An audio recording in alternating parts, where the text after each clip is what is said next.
Assalamu alaikum, brothers and sisters. Very happy to be here. Peace be unto you. We said peace be unto you. We bear witness that there's only one God, and Muhammad is his messenger. The beneficent, the merciful, master of the day requital. Thee do we serve, and thee do we serve alone. Guide us on the right path. Not the path of the hypocrites, but the path of the righteous. And we pray, God, that we will be obedient to you, so that when you arrive in our physical state, when you arrive to us spiritually, when you arrive to us aesthetically, or whatever form or manner, that we will receive you, and that we will be waiting, and that we will be working while we wait, that when you look upon us, you will say, well done, my faithful servant. You've been faithful over a few things. Come on up a little higher, and I'll make you ruler over many. So we know that this world is being turned back over to us, and that we have to be ready, and we have to know our duties. Brothers and sisters, it's good to be ready, willing, and waiting in this time period for God to give us the approval and the go-ahead to take charge of this earth and turn it back into a heaven just as he intended. I'm not going to keep you long. But I must be strong, brothers and sisters, as I say that we must save the black family. There's no one else that can do it. There's no one else that can save the black family but us. We're the only ones that can do it. And it won't happen with that perfect man or woman that you've been looking for. That's not the case. That's not the case. So, brothers and sisters, we have to be open-minded, and we have to be beautiful in heart, and we have to be intelligent in mind and spirit. We have to be intelligent, and we have to be non-judgmental. I hope you hear me, brothers and sisters. We have to be non-judgmental. God is calling us in a time such as this imperfect world. This imperfect world. You know, I'm reminded of the book of Hosea. I'm going to find that while we're talking. But that is a very, very strong and very significant book as we think. If you accept the Bible as your history, which you should, if you're black, you should accept the Bible as your history. Because everything in this book, everything in this holy manuscript is talking about you, brothers and sisters. Whether it be the Quran or whether it be the Bible, it's the same word. Same word. And it's geared toward you. It's geared toward you and I. So that we may hear and see and witness and perform what is acceptable unto God. What is acceptable. A lot of things are expedient, but it's not lawful. A lot of things are expedient, but it's not lawful. But Hosea is a very difficult book when you read it. It is a very difficult book to accept. The very difficult book to accept, but I believe I'm understanding it in the light that those that are under the teaching of Hosea and those that are surrounded in the cities, the proselytes, the nomads, a lot of people that are sojourning through, are particular and familiar to raid, to bondage, to invasion. And the result of that is a broken people. And we're going to talk about that. We're going to get a type of general and panoramic view into the whole of the history of the Bible. We're going to talk about that. The Holy King James Version, and we're going to talk about the Quran, because both of those books are important to you. Now, the Bible incomparably is the most widely circulated book that once provokes and baffles study. Even the non-believer in its authority rightly feels that it is unintelligent to remain in almost total ignorance of the most famous and ancient of books.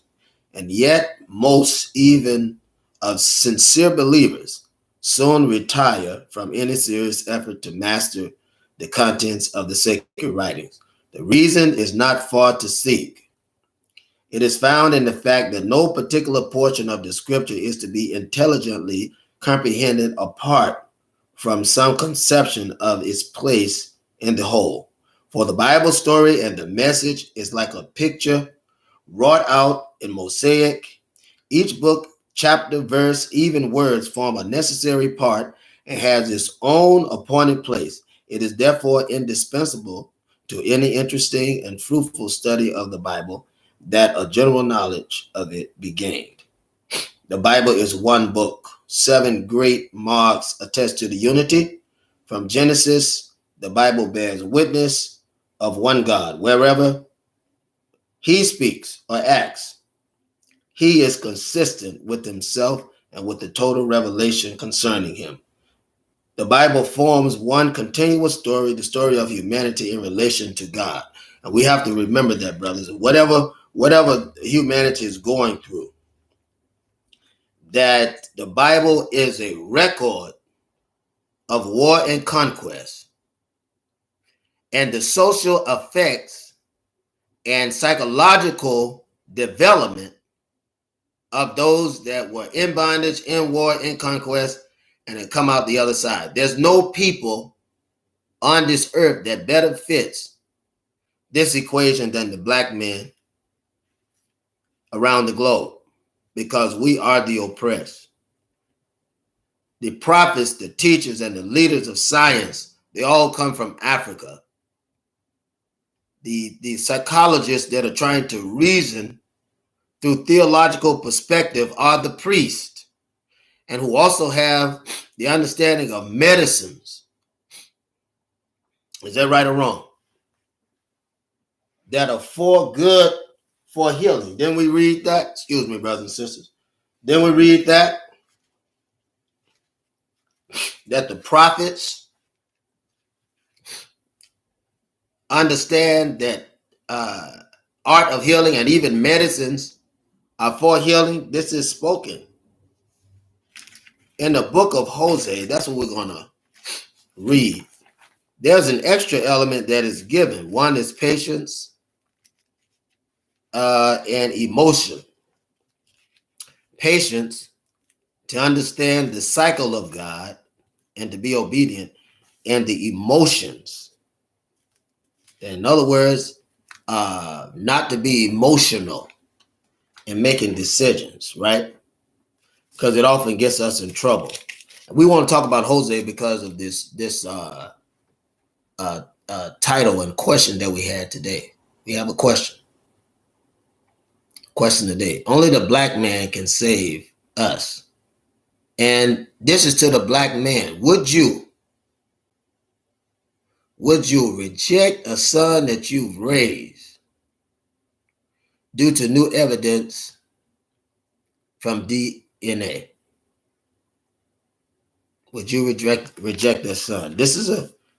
I'm asking this question because a lot of these instances are coming up.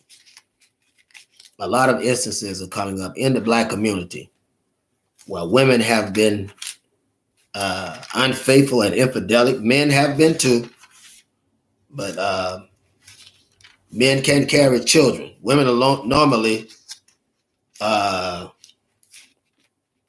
normally caught up because they can get pregnant. The carriers of life, the breeders of life. Now, let's talk about Hosea, and then we're gonna get to the black man and what we have to become for our society if it's going to survive. If it's going to survive, we have to be a certain way for the survival of our society. We have to be. We don't have a choice. There's no other way out. We have to be an example and ensample to our society, within our society. I'm talking about the black society. So here's the book of Hosea. Let's get a type of contemporary synopsis or understanding of what's written. Hosea was a contemporary of Amos in Israel, and Isaiah, Micah, or Micah, and Judah in his ministry continued after the first of the Assyrians' captivity. These people were in captivity. Of the northern kingdom, right? Which is found in 2 Kings, the 15th and 29th verse. This is the history. His style is abrupt, metaphorical, and figurative, right? Israel is Jehovah's adulterous wife, repudiated, but ultimately to be purified and restored. This is Hosea's distinctive message, which may be summed up in his words, Leomi, not my people, and Ami, my people. Israel is not merely apostate and sinful. That is said also, but her sins take its character from the exalted relationship to which she has been brought. The book is in 3 parts. First, the dishonored wife. Second, the sinful people. Third, the ultimate blessing and glory of Israel. The events recorded in Hosea cover a period of 60 years. Okay, 60 years. Usha. Now, let's read about Hosea is met with a wife. Her name is Gomer. Right? And Gomer is very unfaithful to Hosea, which in retrospect, we think socially, once people are under bondage and oppressed, because that's what's happening. And I want you to understand this. In all of these writings, Israel is in bondage and it's oppressed. I'm going to get to our subject because as black men, we got to be in a warlike mind. We got to think as soldiers. We got to think as soldiers. There's a lot of, in this bondage that we're in, there's a lot of young women who are misled by their moms, misled by their grandmothers, misled by their sisters, who are all with children without a husband because they won't listen. They don't have any structure. And when you're raised in that environment, you can only get worse. It doesn't get better, it gets worse. But it's unnatural for a woman who's a great-grandmother, never had a husband. Grandmother, never had a husband. Mother, never had a husband. Daughter, never had a husband. This cycle will continue. This cycle will continue. And the sad part of it is that it could be prevented with the talk and study of family lifestyle. And we have to understand that we got to speak truth. And I blame a lot of men for not being truthful. You're not being truthful to women. You won't. And when I say truthful, I mean tell them what they need to hear versus what they want to hear, just so you could get a little 30 minutes of pleasure. Tell them what they need to hear. It may not get you any bedtime, but tell them what they need to hear. Because they'll respect it, they'll respect you, and you'll set the foundation for a long relationship if you tell them what they need to hear. And for you all to help one another. It'll never help. If you don't help one another, the black family is doomed. The black man and the black woman have got to come together to help one another. If you don't, the family is doomed. And I think that's we have to understand scripture. That's the whole purpose for the writing of Hosea. The whole purpose for the writing of Hosea is to describe, and we think of the term God, let's think of the term of man and woman, and a status of man and woman together, right? Together, because he said he made male and female, right? He made male and female. Now,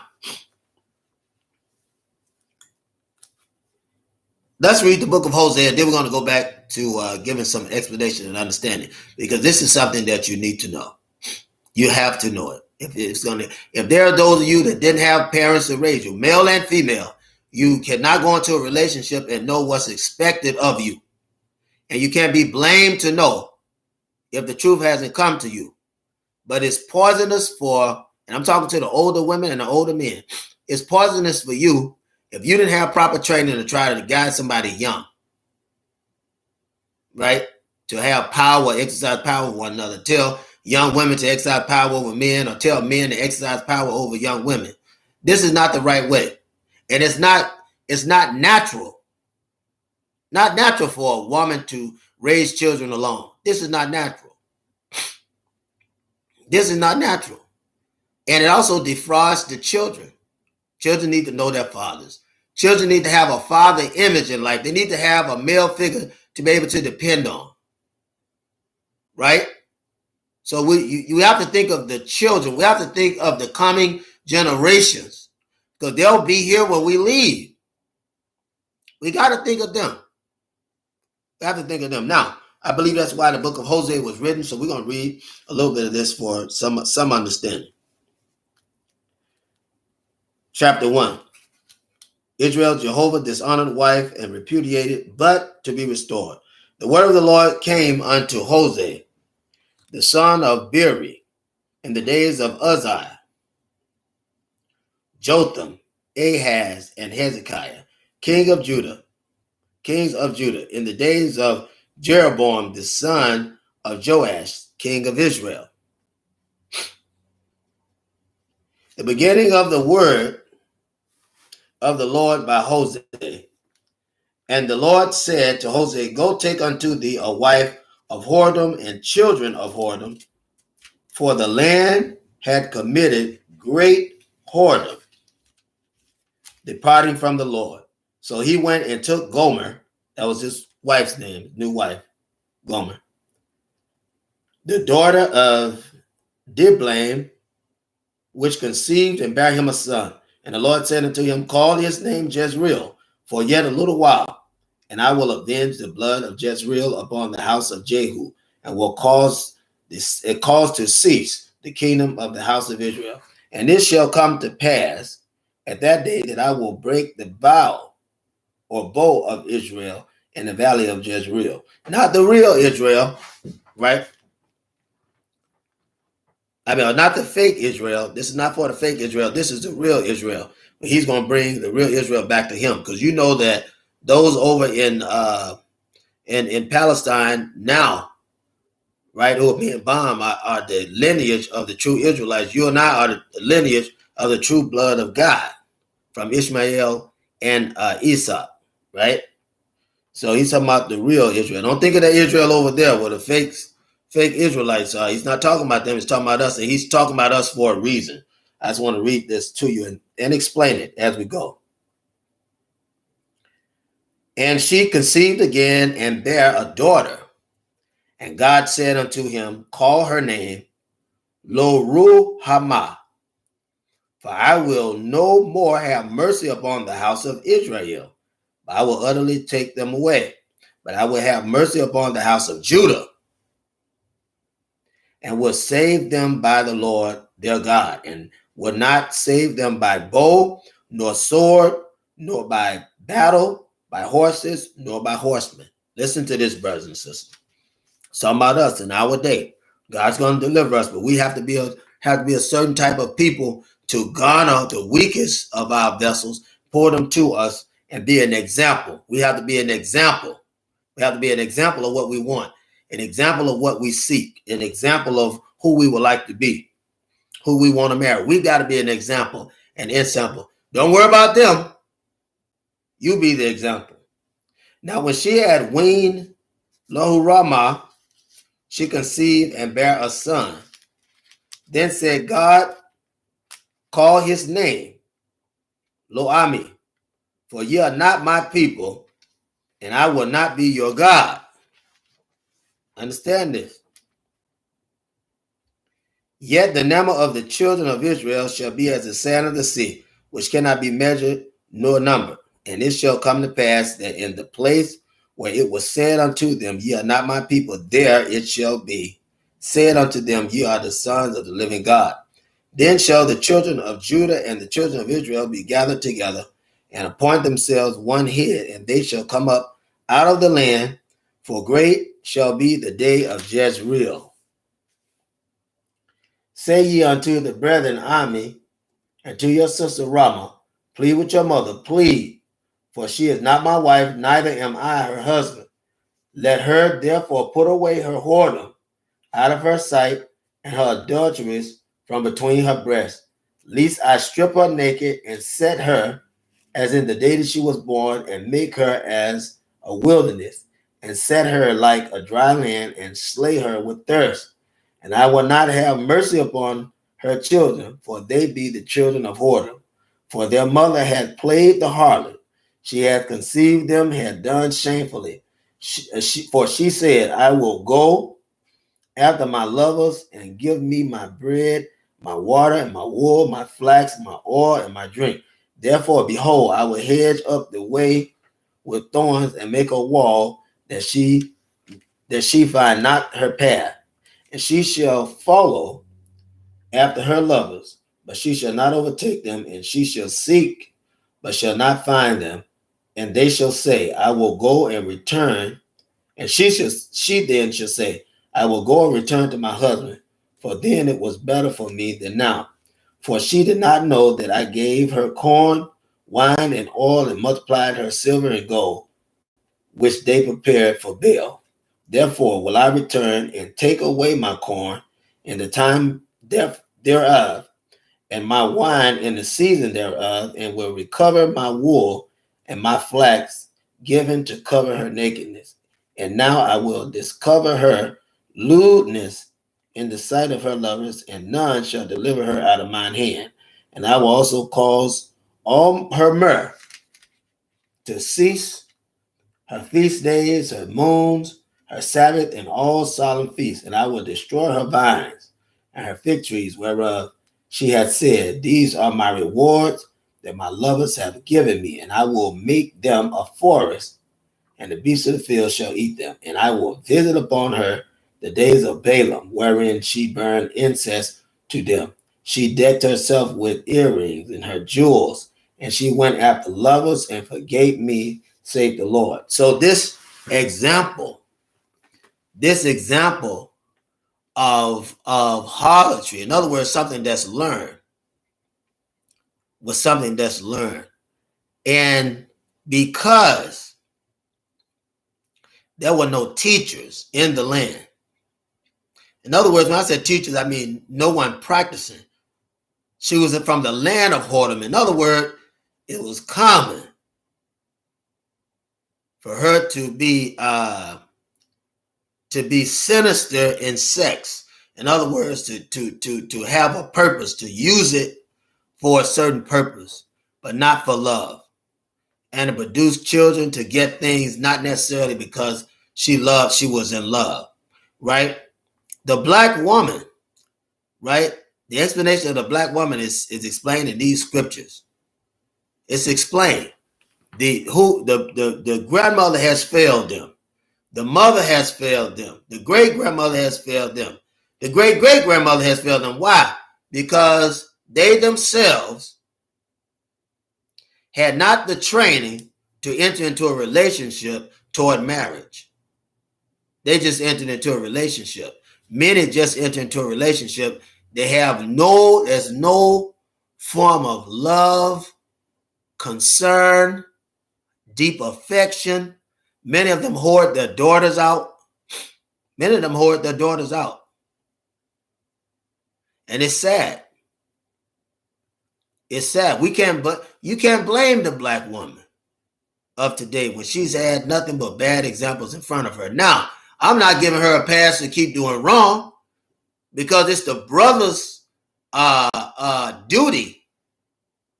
It's your duty, brothers, to teach her right and to be right in front of her. You need to be right and exact. Teach her to be right and exact so she can learn what it is to be a real mother, a real wife, and a real friend and companion, and vice versa. You need to be a real brother, a real husband, a real friend, and a real companion.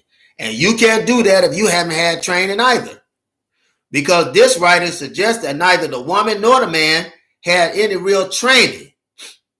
Right? You can't produce children. Women can't have children by themselves.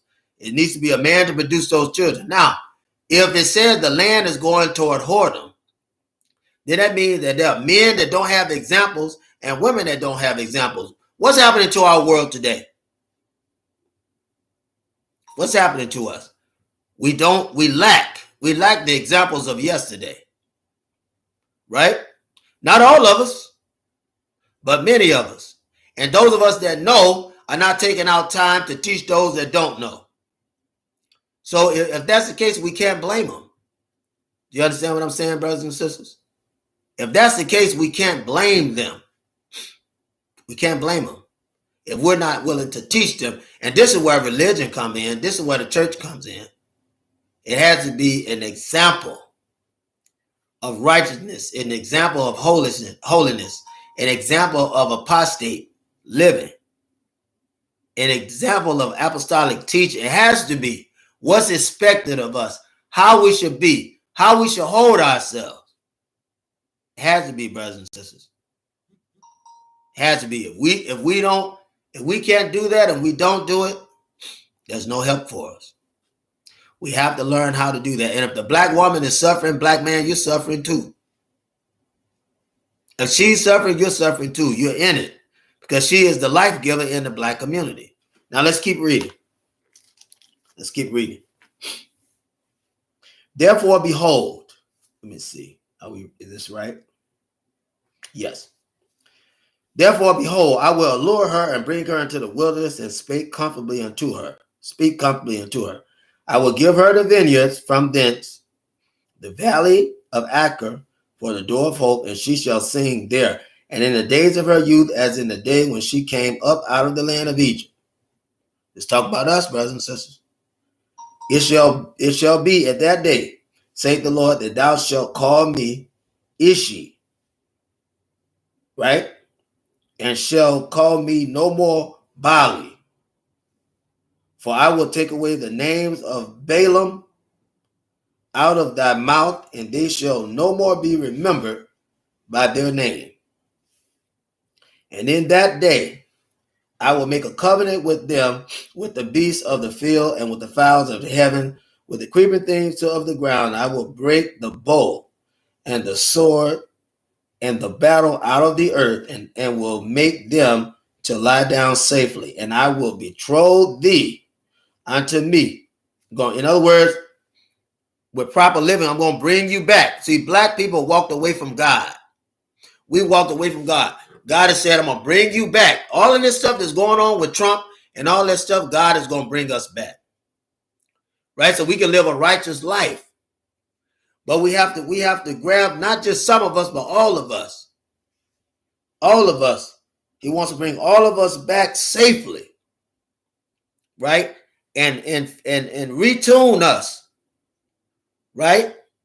Retune our mind, putting in the dusting off the blueprint so that we'll know why we're here. And from that, we'll take our sisters and our children and we'll teach them, and we'll take our young men as well, and we'll teach them. And I will betroth thee unto me forever. Yeah, I will betroth thee unto me. I will betroth thee unto me in righteousness, in the judgment, in loving kindness and mercies. I will even betroth thee unto me in faithfulness, and thou shalt know the Lord. And it shall come to pass in that day, I will hear, saith the Lord, I will hear the heavens, and they shall hear the earth. And the earth shall hear the corn and wine and oil, and they shall hear Jezreel. And I will sow her unto me in the earth. And I will have mercy upon her that had not obtained mercy, and I will say unto them which were not my people, thou art my people, and they shall say, thou art my God. When we begin to lead the word of God, because we are the people of God. It's the people that sinning that are not the people of God, that have distorted our vision of what it is to be a true Christian or true Muslim or whatever your faith, have distorted our vision of what it is to live a proper life, right, with man and woman, lovers of their children, not provoking the children, but teaching them in admiration of God. All these things have been taken away from us. So the mercy is the key word that he used in Hosea. The word of mercy. Mercy is the key word. We got to have mercy on one another in one another's situation. So that's the question. What will you do? That's the question. What will you do? Right? If a woman has been with you, right? She's been with you, and she's carrying a baby that you find out is not yours. What will you do? It's a great question here, right? If you have mercy, you've already raised a son, and he believes he's your son. He doesn't know any other father. He don't know any other father. I'm not telling you to be a lush. Certainly not telling you to be a fool, but I'm telling you to think, because you have raised a son and you taught him all of the things that he needs to know. You taught him. He respects you. He loves you, right? Let's say that son has some children and grandchildren. Now the grandchildren love you.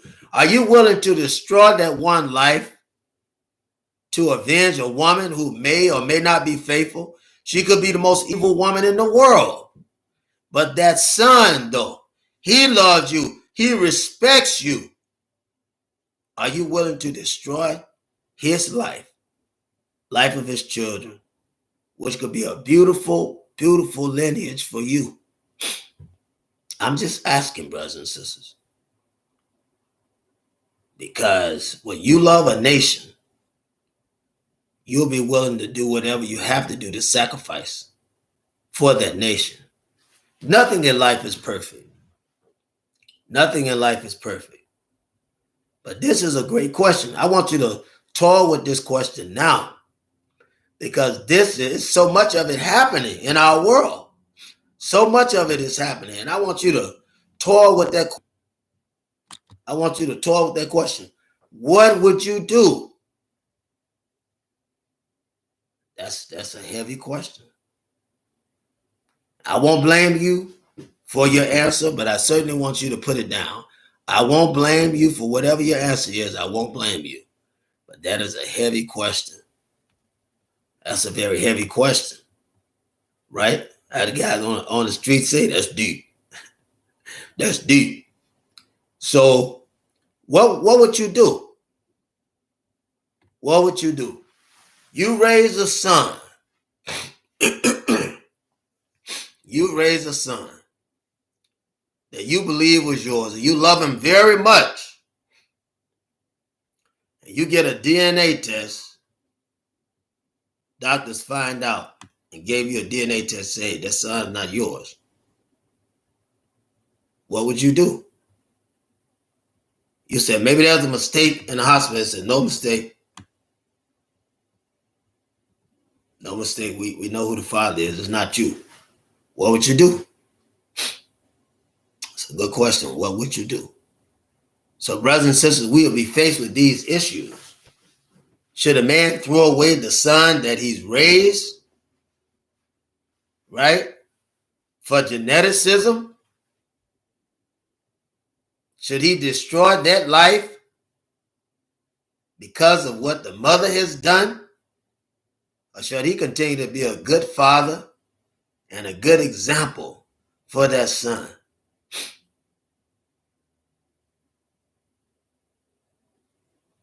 That's the question. Because a lot of our young women, again, are coming from bad situations. Black women go through things that we don't know anything about. I'm not making excuses for them. Many of their mothers have pimped them out, though. Grandmothers have pimped them out. Got them sleeping with men for money, sleeping with older men, drugging them as children, letting older men have them and all that kind of stuff. It's bad to say. I hate even repeating it, but I got this in the research. And a lot of this stuff with a lot of you hit close to home. You know, it doesn't make her bad. That's one thing I like about the Muslim movement, is that, and the apostolic movement, they'll grab that person where they are and build them up. They'll build them up, and they're constantly telling them to be righteous, constantly. They're covered up. Constantly keep them under confession. Right? Because then you can teach them and retrain them and get that stuff out of them. A lot of them are victims. A lot of them are victims, brothers and sisters. They don't want to be there. but they're victims. So that's what I wanted to tell you. I just wanted to talk to you about that for a little while. Just wanted to talk to you about that for a little while. See where your mind was. See where your mind was. See, this is a good discussion. Something for you to think about. Something for you to think about. And no matter how good I look today, I'm at the age now where I should be directing brothers and sisters. And I've always, even as a young man, tried to direct you on the right path. And always stand up for us, stand up for our people. I've always done that. You Google me, you will always find me standing up.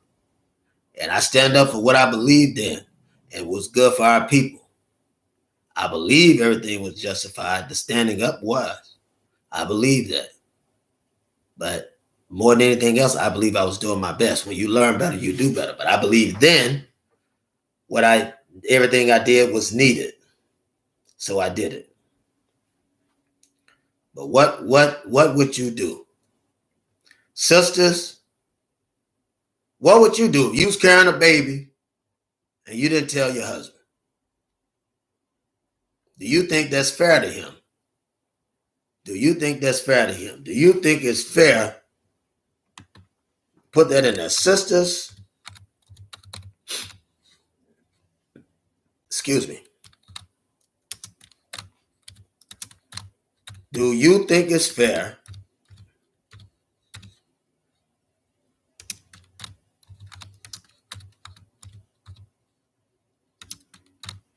to be, what we're going to say? To be married to a man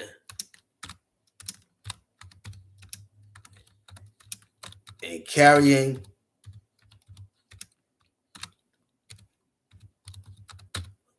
another man's baby?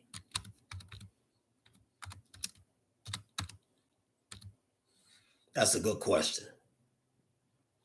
That's a good question. So we'll leave that right there. I'm sure there'll be those that'll come through and answer it. We need it. We certainly need to be addressing these issues. These are important issues. A lot of people are going through this and they could use guidance. A lot of them are going through this, they could use guidance. Some sisters, if you know, stop right there and tell them. Stop right there and tell them. That way, at least you have a chance. At least you'll have a chance. If you stop and tell him right then, at least it'll provide you some chance of understanding. And maybe he'll look beyond it and be thankful. Maybe, who knows? We don't know what'll happen. Maybe it'll be rough and you'll come back together. We don't know. We don't know. But can you be humble enough? Can you be humble enough? Right? Some of you sisters run around here like, ain't nobody tell me nothing. Ain't no man gonna be telling me nothing. I'm gonna do what he do. You running it like the man's running. Right? And you get with no good people that don't care anything about you. Come on now. Brothers that'll get you pregnant, don't care nothing about you and leave you right there. Don't care nothing about you, don't care nothing about the children.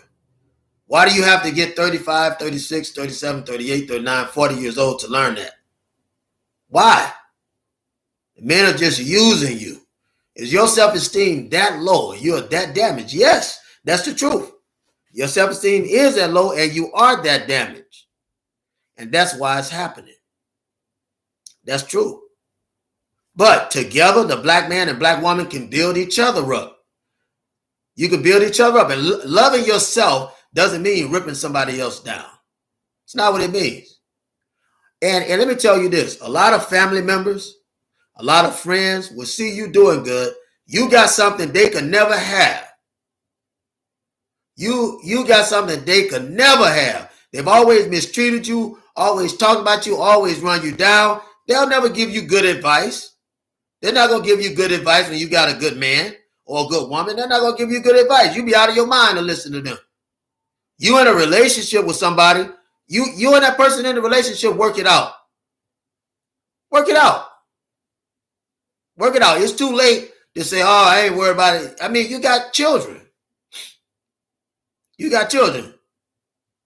Don't get mad at the man and take the children away.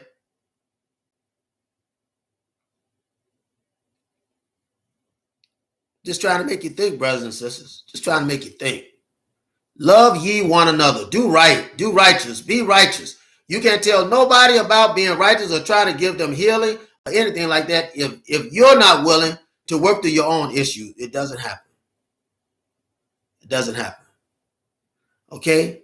So I want to say to you, peace be unto you, brothers and sisters. We come to the end of what I'm going to render here, and I believe we should be all caught up to be on track tomorrow.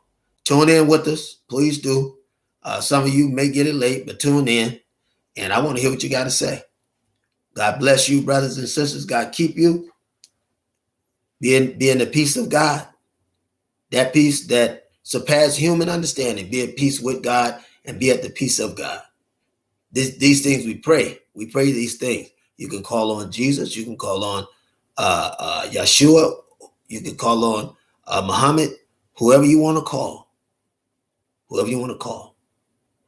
So we bear witness that God has many messengers, and Muhammad is his messenger too. Assalamu alaikum. Peace be unto you.